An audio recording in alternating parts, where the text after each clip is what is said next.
Horgászkalandunk helyszíne az Amerikai Egyesült Államokban található napfényes Florida. Miami a napfény, a ritmus és a kultúrák városa. Itt, Florida déli csücskében a karibi hangulat találkozik az amerikai álommal. Az ikonikus South Beach fehér homokja és az Art Deco épületek már messziről hívogatnak. Ez a város nem csupán turisztikai célpont, pénzügyi központ, a tengerjáróhajók fővárosa és a természet szerelmeseinek kapuja az Everglades mocsárvidékéhez. Miamiban a spanyol nyelv épp oly természetes, mint a napsütés. A világ minden tájáról érkező kultúrák egyedülálló keveréke teszi igazán különlegessé Miamit.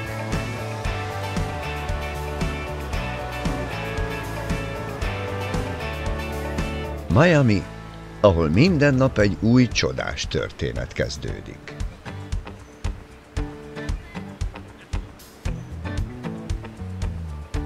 A világ legnagyobb természetes kardja. Narrátor Epres Attila. Fényképezte és rendezte Takács Péter. Producer Döme Gábor.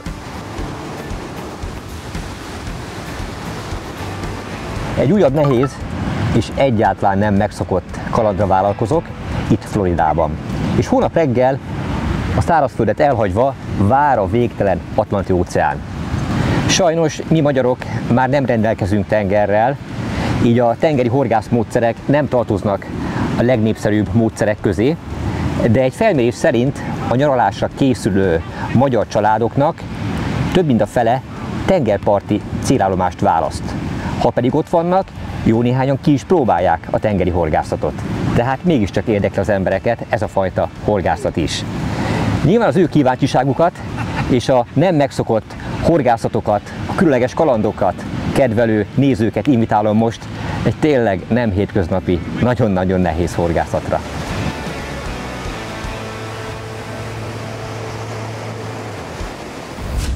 Gábor komoly tapasztalattal rendelkezik a tengeri horgászat terén is. Több különleges hallal mérte már össze erejét. Legutóbb épp Floridában, a mexikói öbölben küzdött a hatalmas grouper sügerekkel. Emeld! Emeld! Emeld! Emeld! Megdöglök! Nem fogod, de nekem majd belestem volna, tuti úristen. Hát alig levegőben voltál. Tudom,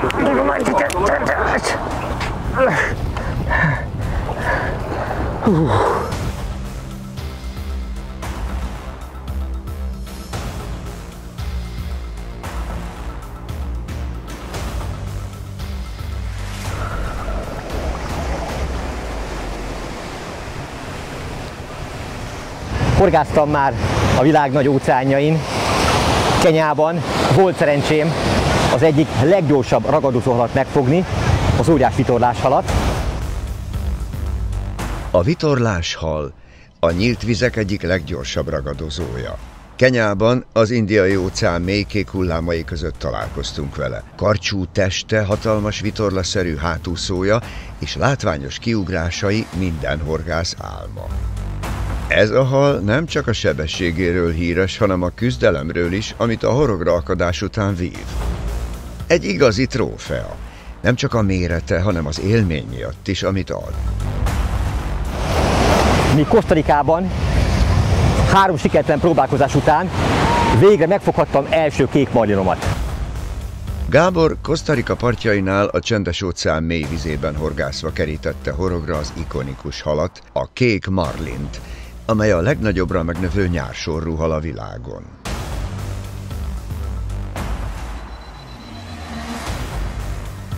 Ez a hal a nagy vadhorgászat szimbóluma.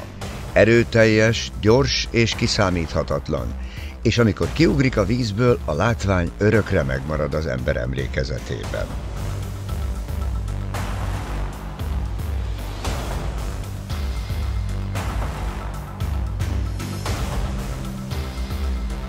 Hosszas, kőkemény fárasztás után, amikor végre sikerült a hajó közelébe húzni, a hal újult erőre kapott, és vágtatva a vízből többször kiugrálva tört vissza.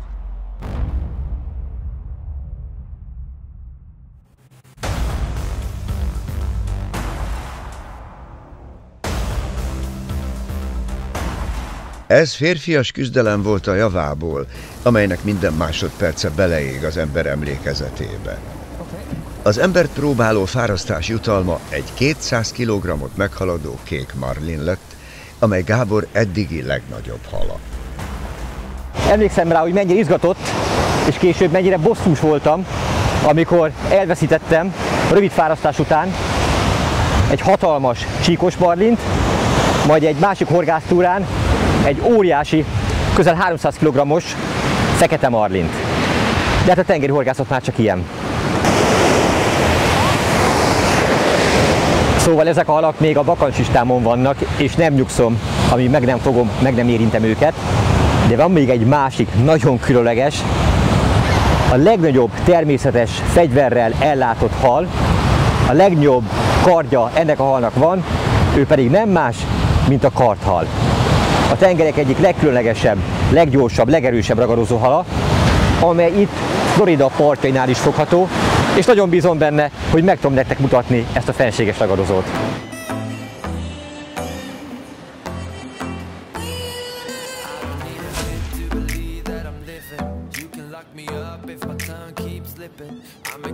Ez itt Miami szíve, leghíresebb utcája, az Ocean Drive. Nappal a pálmafák árnyékában sétálók, napozók és biciklisek töltik meg a sétányt, miközben a háttérben az Atlanti-óceán kékje hívogat. Az ultramodern felhőkarcolók és a régi stílusú épületek egyvelege sajátos hangulatot ad ennek az óceánparti városnak.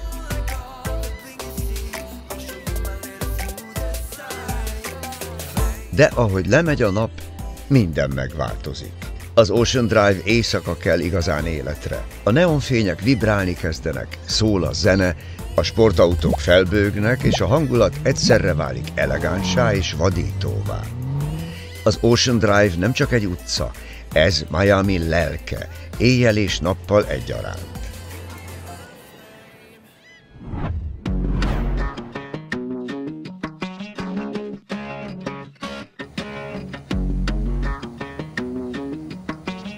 Az első horgásznap korahajnalban kezdődött.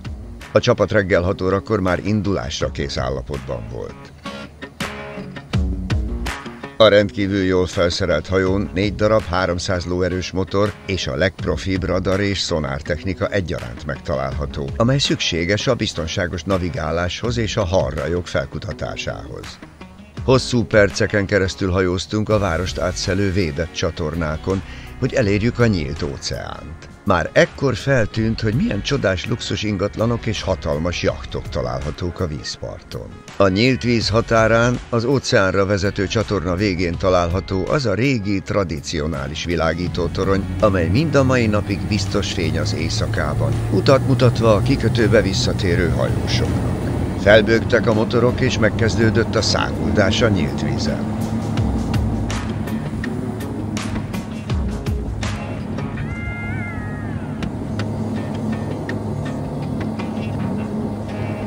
Több mint 1 órán át hajóztunk, kezdetben Miami partjaival párhuzamosan, majd a nyílt, mélyebb vizek felé vettük az irányt.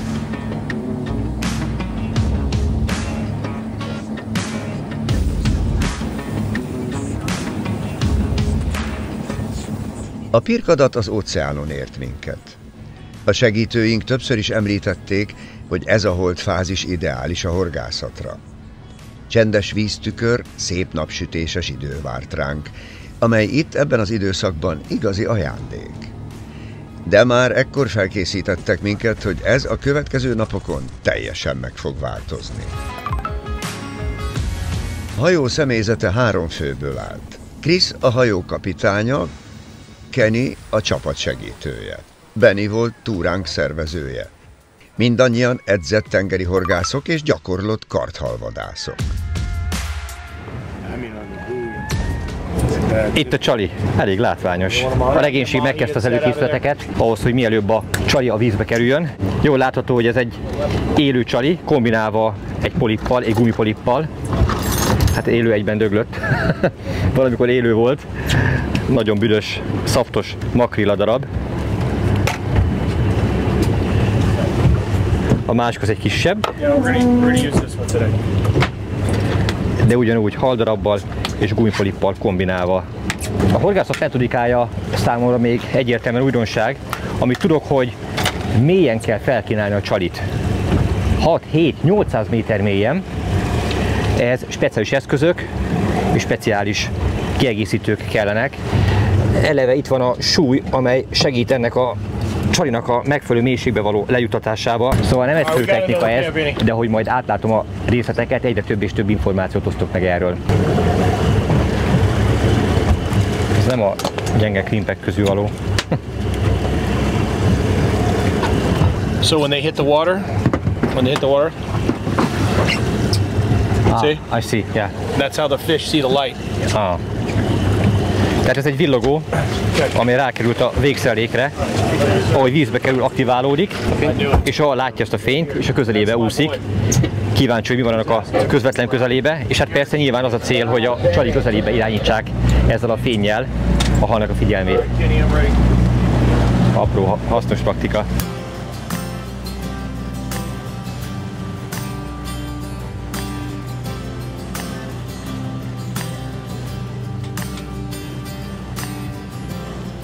A csali bekerült a vízbe, és szépen megkezdődik a megfelelő mélységbe való leengedése. Rákerült az ólomnehezék. Okay.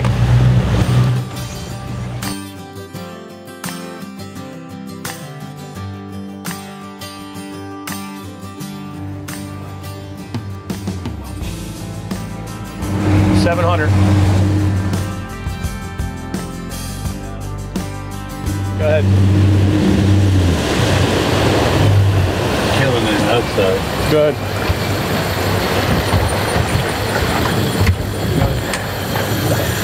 Már 1000 feet felett van a kiengedett zsinór mennyisége. Az első végszerelék vízbe kerülése után nem sokkal megkezdődött a második szerelék kiengedése is. Erre is felkerült az az 5,5 kg súlyú ólomrúd, amely a megfelelő mélységbe hivatott a csalit eljuttatni és az áramló vízben megtartani. A művelet nagy gyakorlatot és odafigyelést igényel, hogy a két szerelék fő zsinórjai ne akadjanak össze. Kapitányunk elmagyarázta, hogyan fogunk horgászni. Egy szerelék közvetlenül a hajó alatt lesz, miközben a hajónk hátrafelé fog sodródni az óceánon az áramlattal. A második szerelékre egy hatalmas úszó kerül fel, amely még messzebb a hajó mögé lesz leengedve, és amint látjuk, a hajó hogyan viselkedik a sodrásban, egy harmadik szerelék is ki lesz majd engedve, szintén úszóval. Tehát 3 végszerelék lesz egy időben a vízben. Aha, most jön rá az úszó.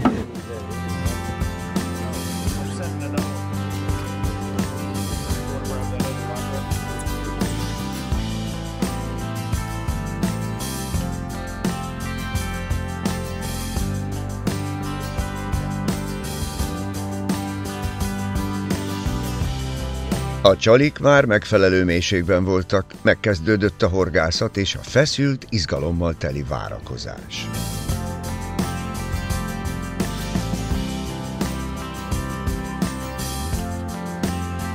Erről az ósóról 2206 láb zsinór került le, tehát azért nem kis mélységekben játszunk. Joggal merülhet fel a kérdés, hogy hogyan lehet ilyen távolságból vagy ilyen mélységből érzékelni a kapást. Hát nagyon egyszerű a válasz rá. Fonott főzsinór van, nem is vékony, mindegyik óson, amely direkt kontaktust közvetít a kapás esetén. Bár érdekes, a kapitány mondta, hogy ha kapás várható, akkor nem kell túlságosan vehemens, botgörbítős kapásra számítani, hanem csak egy apró pöcögtetés látható a bot spiccén, de az elegendő és az egyértelmű kapás jelez. Illetve, hogy a két végszerelék, a két zsinór ne gabajodjon össze, ezért erre a végszerelékre egy nagyméretű úszót helyeztek, amely eltartja, távol tartja a két zsinórt egymástól, illetve más felkínálási módot tesz lehetővé. Itt, hogyha kapás érkezik, akkor előfordulhat az, hogy ha a hal mondjuk fölfelé tör, akkor az úszó kifekszik, vagy ha pedig lefelé, akkor pedig egyszerűen eltűnik. Nagy izgalommal várom, hogy mi fog történni. Az időjárás tökéletes volt ezen a napon a horgászatra. Ezek a mindössze fél méteres hullámok elenyészőek, tükörvíznek minősülnek ebben az időszakban.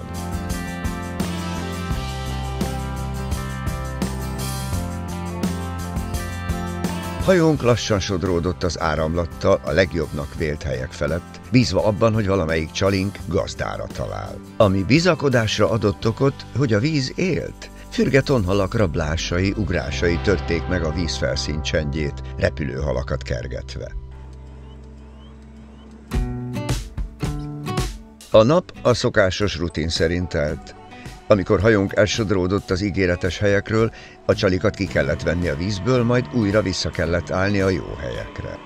A rendkívül mély vízből nem emberi erővel, hanem az elektromos orsók segítségével lett a zsinór felcsévélve. Azt, amit emberi erővel 15-20 perc alatt lehetett volna elvégezni, az elektromos orsó 5 perc alatt elvégezte. Ez rendkívüli módon megkönnyítette és felgyorsította a horgászatot. Sokkal több időt tölthettek így a csalik a megfelelő helyen és a kívánt mélységben.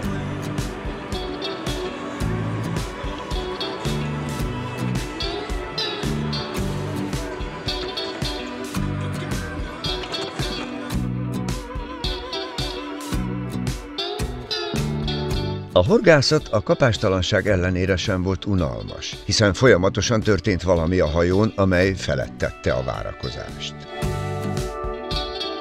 A csalik ellenőrzése után mehettek a 600, 700 vagy akár 800 méteres mélységbe. Ez egy speciális horgászmódszer, amely nagy odafigyelést és precizitást igényel.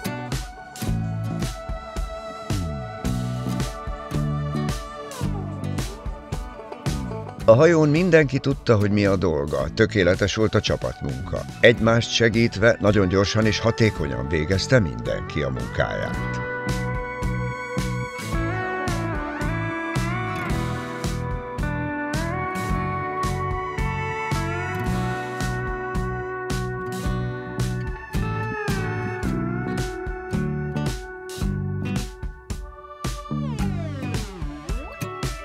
Florida partjaira, hajókikötőibe nem csak luxushajók, hanem óriási teherhajók százai érkeznek nap mint nap. Így a nyílt óceán is elég forgalmas már ezen a vidéken.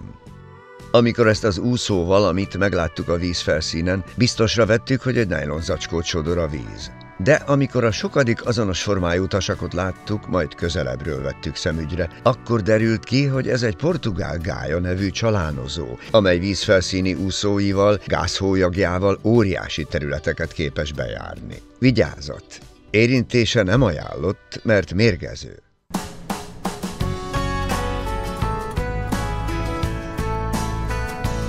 A horgászat délután fejeződött be, majd elindultunk vissza a kikötőbe.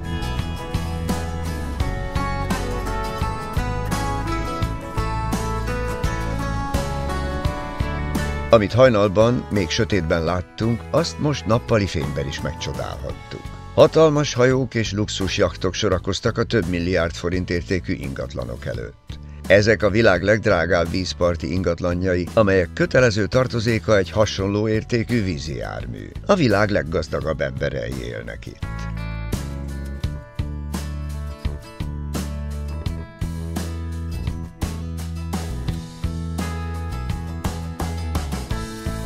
A kiindulási pontra, a kikötőbe visszatérve úgy döntöttünk, hogy bejárjuk a környéket.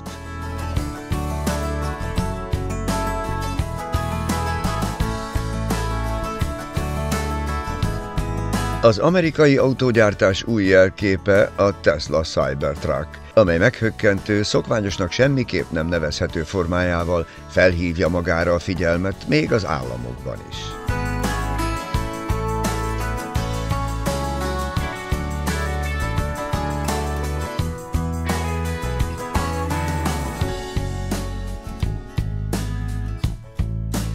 A legjobban azonban a környéken található horgászboltok kínálatára voltunk kíváncsiak.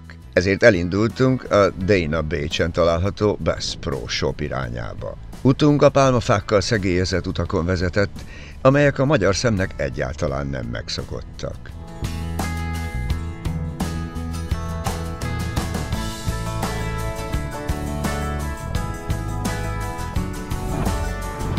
Megszokhattátok, hogyha külföldön vagyok, akkor ha lehetőség van rá, mindenképpen meglátogatom a környéken lévő horgászboltokat.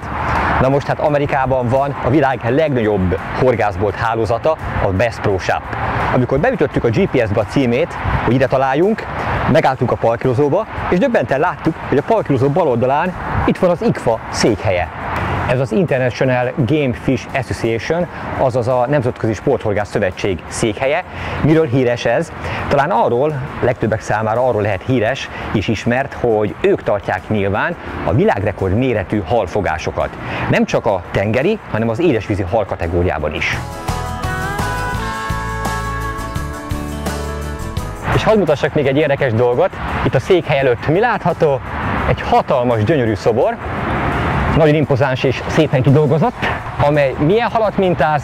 Hát pont az általam vágyott swordfish, azaz karthalat. Na, hát ez a méret valószínűleg egy világrekord méret, ha ilyen is hajóba kerül, akkor meg leszek elégedve. De ez is milyen érdekes, lehetne egy fehér cápa, lehetne egy vitorláshal, lehetne egy kék marlin, vagy egyéb más impozáns hal. Milyen sorszerű, hogy pont az általam vágyott halat készítették el szobor formájában is.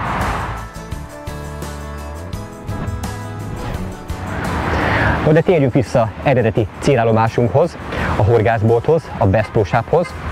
Miért is szeretek világon bárhol horgászboltokba látogatni? Hát nyilvánvaló, hogy főleg egy ilyen jól felszerelt boltból rendkívül sok információt és új termékötletet lehet begyűjteni, amelyet a későbbi termékfejlesztések során fel lehet használni, illetve nyilvánvaló, hogy ezekből a boltokból lehet az aktuális trendeket is megtudni, hogy az adott országban melyek azok a horgászmódszerek, melyek azok az eszközök, amelyek a legnépszerűbbek. Bár nyilván, mielőtt belépnék a Bass Pro Shopba, már tudom, hogy alapvetően a pergető felszerelésekből lesz óriási választék, hiszen nyilván Amerikában ugye nem véletlen ennek a boltnak is a címer állata a fekete sügér, pont az ő horgászatához kifejlesztett eszközök milliónyi számra megtalálhatók.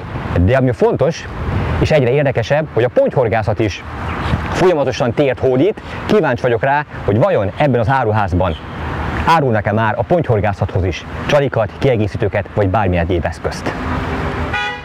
A Bass Pro Shops bolthálózat összesen 170 üzlettel rendelkezik az államokban és Kanadában. A Dania Beach-en található üzlet 14.864 négyzetméteres alapterületű, amely széles választékban kínál termékeket a szabadtéri tevékenységek szerelmeseinek. Elsősorban a helyi horgászat igényeit próbálja kiszolgálni teljes mértékben. De nagyon fontos és hangsúlyos a kínálatukban a hajók és kiegészítői, valamint a vadászat és a szabadidős tevékenységekhez kínált termékek tömkelege.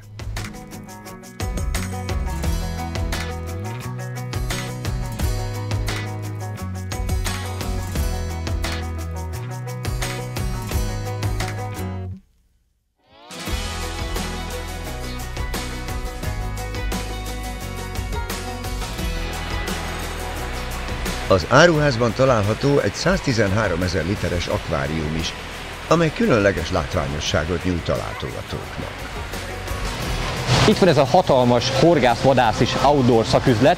Hosszú perceken keresztül kerestük, mire végre megtaláltuk a harcsa és a ponty horgászatához kínált csalogatanyagokat. Bemutatom nektek.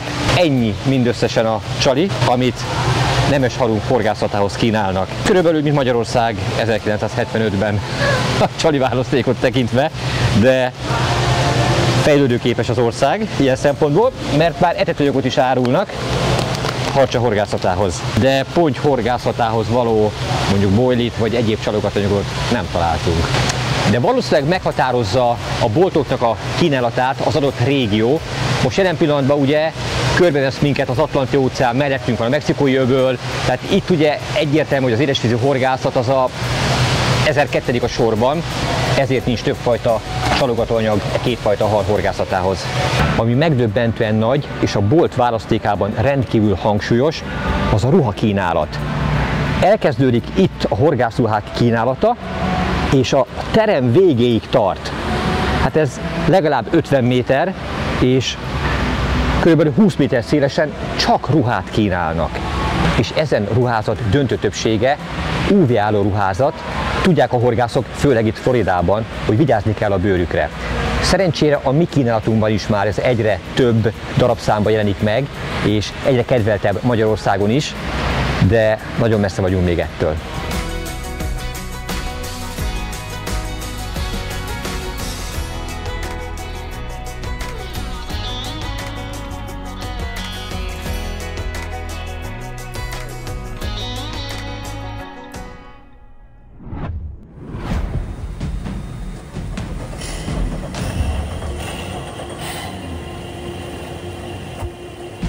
Másnap újra kora hajnalban még sötétben indultunk a kikötőből horgászni.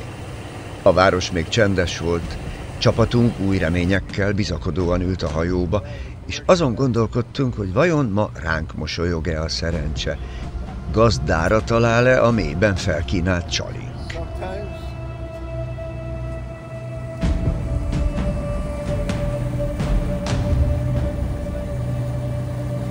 Újfent megcsodálhattuk az éjszakai fényben pompázó luxus ingatlanokat és az azok előtt parkoló jachtokat.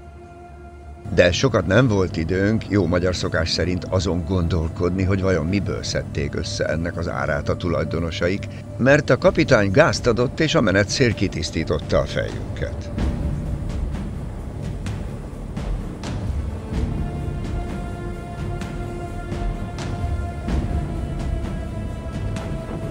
A kellemetlen, hűvös, szeles idő hamarabb megérkezett, mint azt a meteorológiai előrejelzés jósolta. Már kora reggel erőteljes szél volt, amely felkorbácsolta az óceánt. A precíz előkészületek során a szerelék minden elemét minden alkalommal ellenőrizte a személyzet. Csak hibátlan horog, sértetlen horogelőke és a 2 mm átmérőjű előtétzsinór kerülhetett fel. Itt nem lehet hibázni, nem lehet jó lesz ez még szerelékelemet meghagyni, mert egy több 100 kilós hal azonnal megtalálja a gyenge pontot. Készen vagyunk, minden hibátlan, mehet a csali a vízbe, majd kezdődhet a horgászat.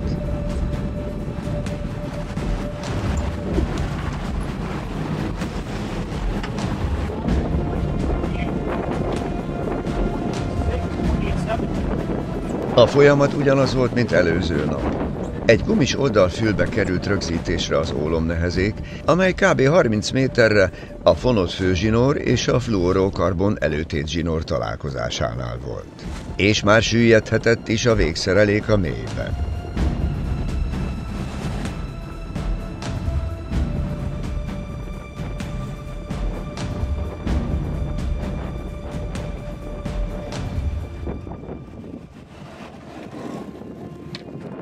Ahogy elérte a kívánt mélységet a csali, felkerült az extra nagyméretű úszó, és már engedtük is, hogy a hajótól távolabb sodródjon. Csak így lehetett elkerülni a vízben lévő zsinórok összegubancolódását. Varázslatos pillanat a végtelen óceánon a nap felkelte. Különleges és gyakorta felfoghatatlan érzés, hogy sok ezer kilométerig ebben az irányban a vége láthatatlan óceán van. Ekkor szembesültünk vele, hogy mennyire kicsik és védtelenek vagyunk, még egy tökéletesen felszerelt nagy hajóban is. Kenny közben már azon ügyködött, hogy a következő csalit előkészítse, amely egy dorádóból vágott halfilé és gumipolip volt.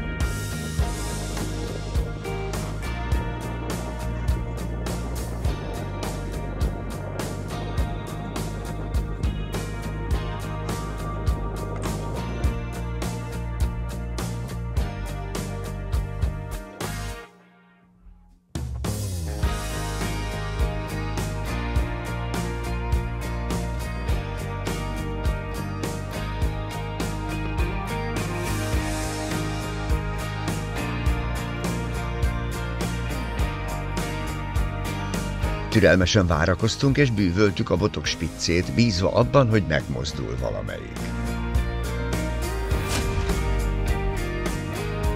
Több mint 3 órán keresztül sodródtunk az áramlattal, mire bekövetkezett az a pillanat, amelyre oly nagyon vágytunk.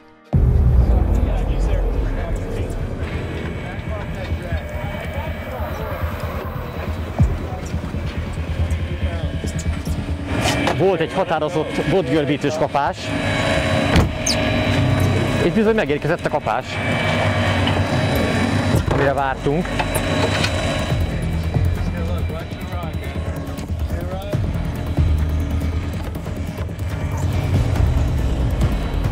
Elkezdődött a főzsinór feltekerése, és most szembesültem vele igazából, hogy ennek a halnak a kifárasztásához annyi közön van, mint amennyit láttok. Tehát igazából nincs az elektromos orson hajtókar, nincs az a klasszikus fárasztási módszer, mint amikor tengeren egy nagy testő alatt megakasztunk, belülünk mondjuk akár egy székbe, és elkezdjük fárasztani, tekerni a halat. Itt ezt most tulajdonképpen elvégzi a elektromos orsó helyettem. Hát többfajta érzés kavarok bennem. Ugyanis amikor leszerveztük ezt a túrát, akkor nem tudtam, hogy igazából ez a fárasztás, ez így fog történni. Oké. Na, de legalább hozzáérhetek a bothoz. Még nem tudjuk, hogy milyen hal van rajta. Ne felejtsük el, Amerikában vagyunk, ahol a technikai fejlettség a legmagasabb szintű. Oké. Illetve sok lusta horgász van. Nyilván az ő igényeiket szolgálja ki 100%-ban ez a fárasztási módszer. Amikor Kenyában voltam, fogtam mélytengeri horgászat során, ott is több mint 600 méterről halat, de azt hagyományos orsóval több mint 45 perc fárasztás után tudtam feltekerni. Emlékszem rá, hogy ott a végszerek leengedése is több mint 5 perc volt, mire a megfelelő mélységbe jutott a végszerelék. A fárasztás pedig, mint mondtam, 45 percet vett igénybe. Ezt most elvégzi helyettünk az elektromos orsó.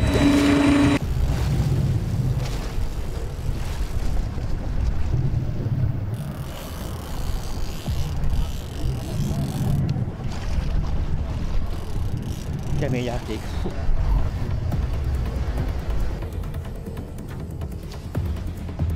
Megérkezett a monofilzsinór, már csak 150 méter mélyen van a hal.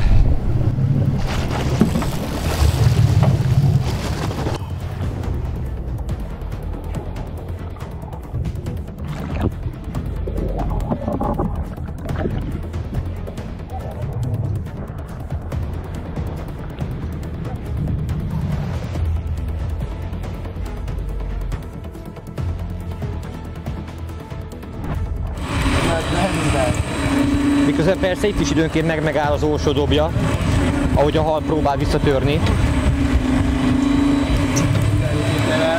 Illetve hát itt is van fékrendszer, amely, hogyha olyan erőt érzékel, amely során a hal megbakacsolja magát és vissza akar törni a mélybe, akkor ugye nyilván eltéphetni a zsinort, de a fék az enged. Egyelőre szépen lassan, de az orsó csévéli fölfelé a zsinort, hozza egyre közelebb és közelebb a halat.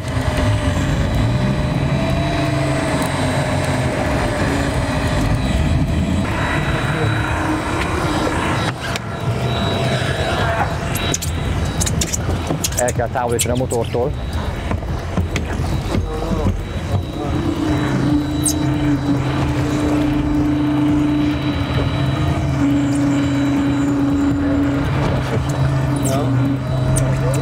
A legnagyobb ellenfél a motor. Nehogy véletlen a motor csigájához hozzáérjen a főzsinór.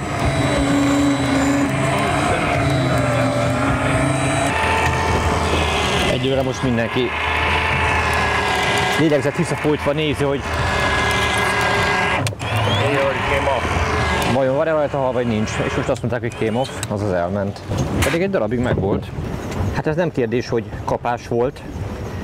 Teljesen szétcsócsálta, szétmarcangolta a haldarabot, ami a gumipolit mellett volt. Nem tudom, hogy tudta kiköpni, hogy tudott végül a horogról leakadni a hal, de hát remélhetőleg majd a következő meg lesz.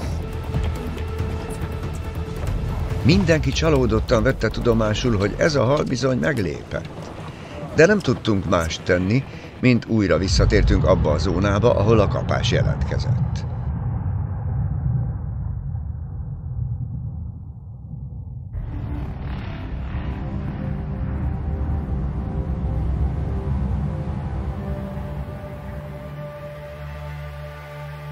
A nagy teljesítményű motorok elképesztő erővel tolták az óriási hajót. Többször azt éreztük, hogy kirepülünk, ha nem kapaszkodunk kellőképpen. A háborgó óceánon a legzordabb körülmények között csak akkor lehet biztonságosan minden körülmények között partot érni, ha van tartalék lóerő. Ezért kell 4 darab 300 lóerős megbízható motor.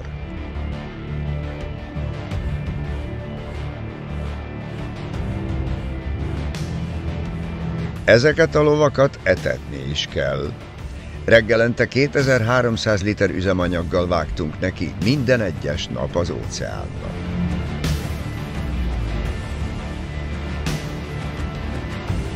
A csalik újra és újra cserélve, és már mennek is a mélybe.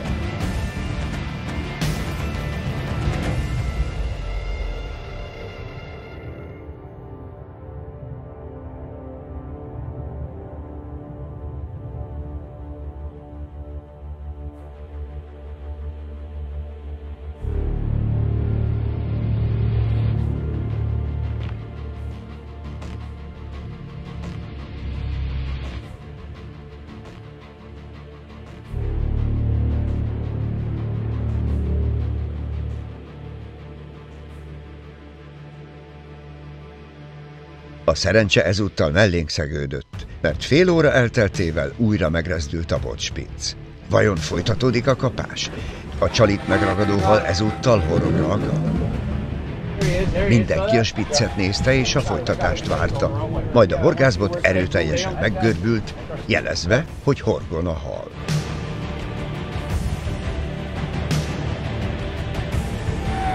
Újra kapás.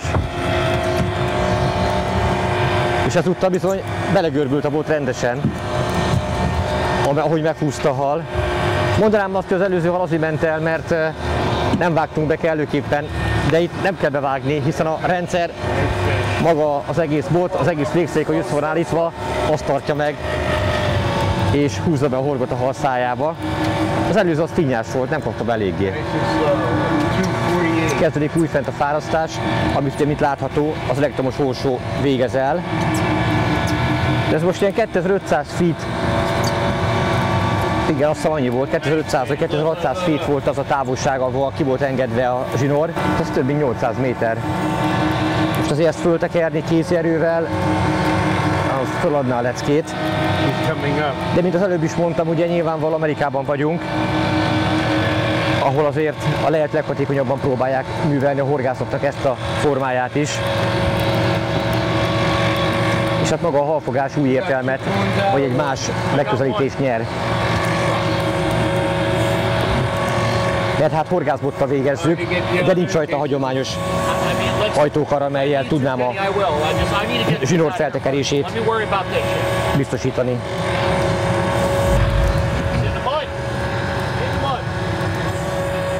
A legénység hangjából is lehet hallani, hogy egyre izgatottabbak.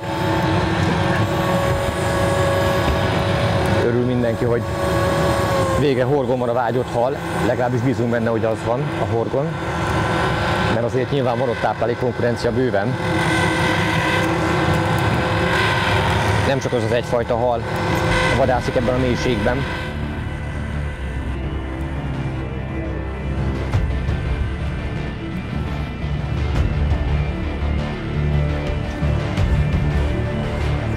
Óvatosan kell fárasztani, nehogy leakadjon.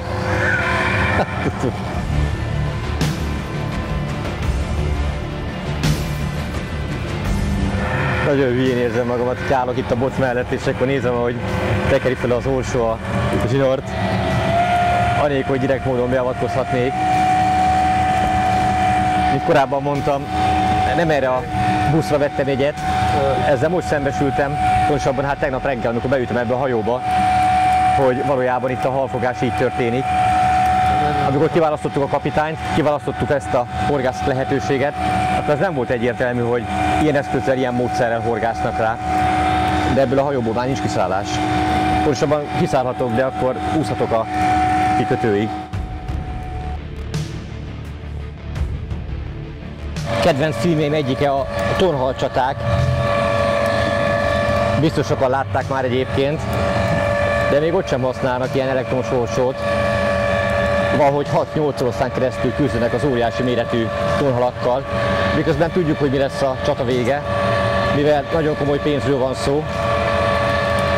Mindenki fogott tonhal kivétel nélkül Japánba kerül, ahol rendkívül nagy összegért licitálva értékesítik, illetve adják el a későbbiek folyamán. És nem állok el nagy titkot, hogyha ez a hal is felszín közelébe kerül, majd később a csónakba, akkor ez nem fog már visszakerülni a vízbe. 3 bot volt beélesítve, természetesen a másik 2 is a lehet leggyorsabban kicsívilésre kerül, annak érdekében, hogy ne akadjon össze a zsinóron lévő hallal. Annyira speciális minden, annyira az ő kezükhöz van úgymond méretezve, hogy nem igazán tudok ebben segíteni, sőt, durva nem is veszik jó néven, hogyha bármelyik eszközhöz hozzányúlok. Megérkezett a másik részelék is.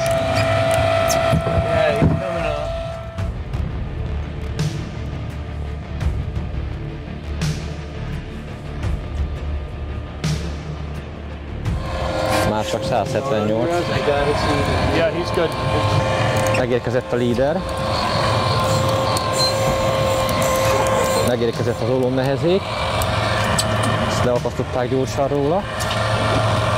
És igazából most jön a dolog további érdekessége. Ezt a halat, ahogy a felszín közelébe ér, ez bizony szigonnyal le kell szúrni.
Ahogy ezt a csodálatos nagy halat sikerült a csónak közelébe húzni, onnantól kezdve olyan felvételek készültek, vagy készülettek volna, amelyek számomra, illetve ennek a csatornának a számára nem vállalhatóak. Sejtitek, mi történt? Vágóhorog került a hal testébe, majd tulajdonképpen a csónakba történő beemelése után hát fel lett darabolva, nem tudok rá mást mondani. Persze értem én, hogy ez egy rendkívül veszélyes hal, és kezemben az egyik megmaradt testrésze, amely egyben a legértékesebb, a kardja, az olyan lapos és éles, hogy valóban, hogyha ez a hal élve kerülne be a csónakba, akkor 100%, hogy valakit kivégezne. Tehát így is, miközben próbálták megnyugtatni, és nagyon szépen fejeztem ki magamat, a halat, így is miközben csapkodott, tehát életveszélyes sérüléseket okozhatott volna, illetve okozott is már, mert a hajó testén, illetve a kapitány lábán és kezén is láthatók olyan vágásnyomok, amelyeket bizony ez a hal okozott. Ha ez a hal nincs hatástalanítva, ha nincs a csónakban megölve, akkor egyszerűen, mint ahogy mondtam, olyan kárt okozhatna bárkiben, amely az életébe kerülhetne. Hát így múlik el egy nemes tengeri ragadozó dicsősége, és válik a Miami luxuséttermek egyik főfogásává. Nagyon furcsa érzések kavarodnak bennem, egyáltalán nem tudok felhőtlen módon örülni ennek a halnak. Hiába volt az álmom, a vágyam, hiába szerepelt a bakacslistámon, hogy megfogjam a karthalat, amely most sikerült, megérinthettem, itt volt a csónakban, de nem ilyen körülmények közepette szerettem volna ezt megfogni. Van még hátra 2 nap horgásznapunk. A kapitánynak mondani fogom, hogy részemről ez a karthalhorgászat befejeződött. Az én kedvemért ne öljenek meg további példányokat, és nem szeretném, hogyha a horgomra akadna még egy darab, mert így ilyen körülmények közepette ennek a sportértéke hát tehát pont annyit ér, mint amennyit ti is gondoltok.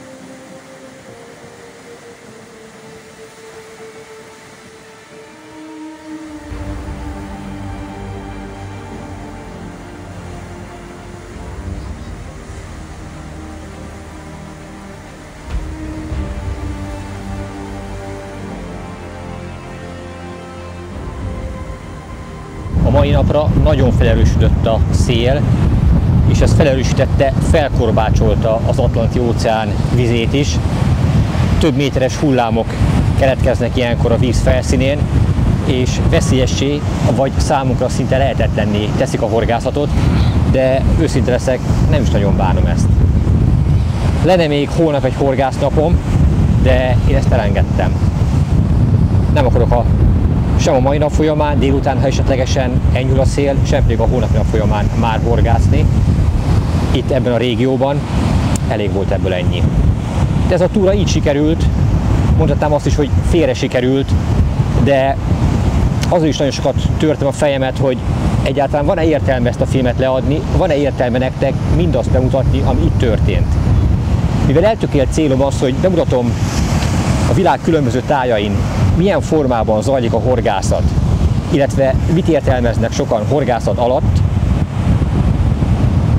mindezeket mélegelve úgy döntöttem, hogy mégis leadjuk, megmutatom ezt nektek, még hogyha nyilvánvaló a mi értékrendünkkel, a mi elgondolásainkkal az itt zajló horgászat az nehezen összeegyeztethető.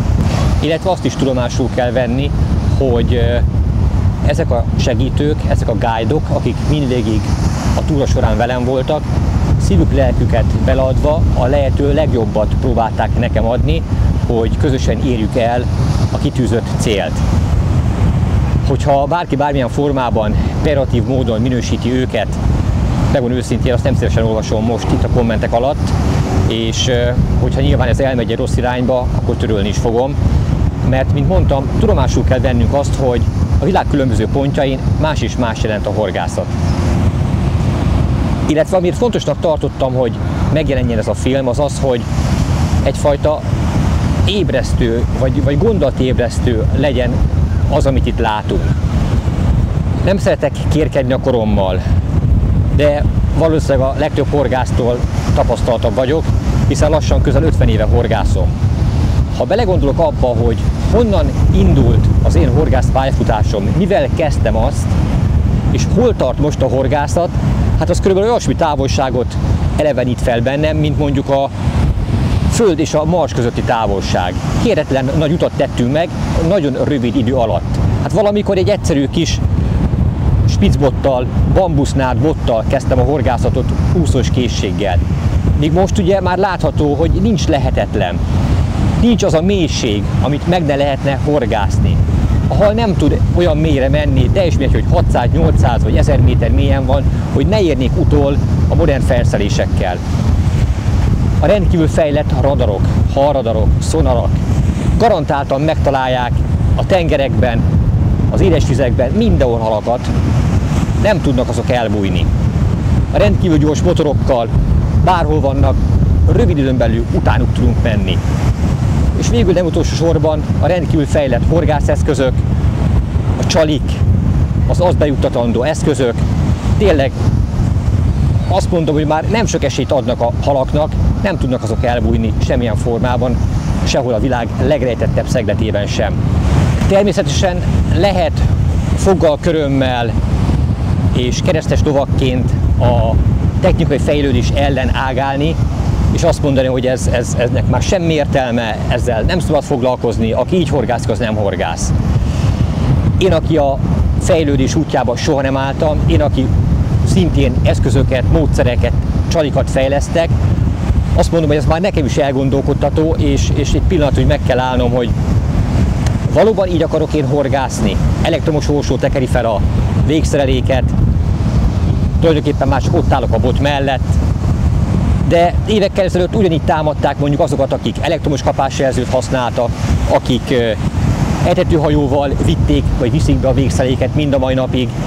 Holott, ha belegondolunk, ezek a mai nap folyamán már elfogadott és megszokott dolgokká váltak. Tehát lehet, hogy eljön az a pillanat, amit sokszor vizionáltam, kimegy a horgász a tópartra, etetőhajóba beteszi a végszerelékét, a hal, amely abban a tóban a leghíresebb és legnagyobb, természetesen be van csippelve, így garantáltan tudják, hogy merre tartózkodik. A csalit leteszik az orra elé, természetesen a kedvenc csalit, majd 5 perc múlva kezdődik a fárasztás, de lehet, hogy azt sem a horgász fog elvégezni, hanem egy elektromos orsó vagy egy robot. Most ezek nagyon utopisztikusnak tűnnek, de látva az aktuális körülményeket, azt gondolom, hogy mégsem. Ezt akarjuk? Ha akarjuk, ha nem, ez be fog következni. Mindemellett nyilvánvaló lesznek, akik a hagyományos módszereket fogják idők végzetéig preferálni, lesznek mohikánok, akik így akarnak horgászni, aztán majd az idő mindenre választ ad, hogy melyik módszer marad fent, és milyen irányt vet a horgászat a későbbiek folyamán. Kíváncsi vagyok, hogy az itt látott és tapasztalt dolgok alapján, illetve az előbb elmondott gondolatok alapján ti mit gondoltok mindenről, és mit gondoltok magáról a horgászat jövőjéről. Írjátok le egy kommentben. A világ legnagyobb természetes kardja. Narrátor Epres Attila.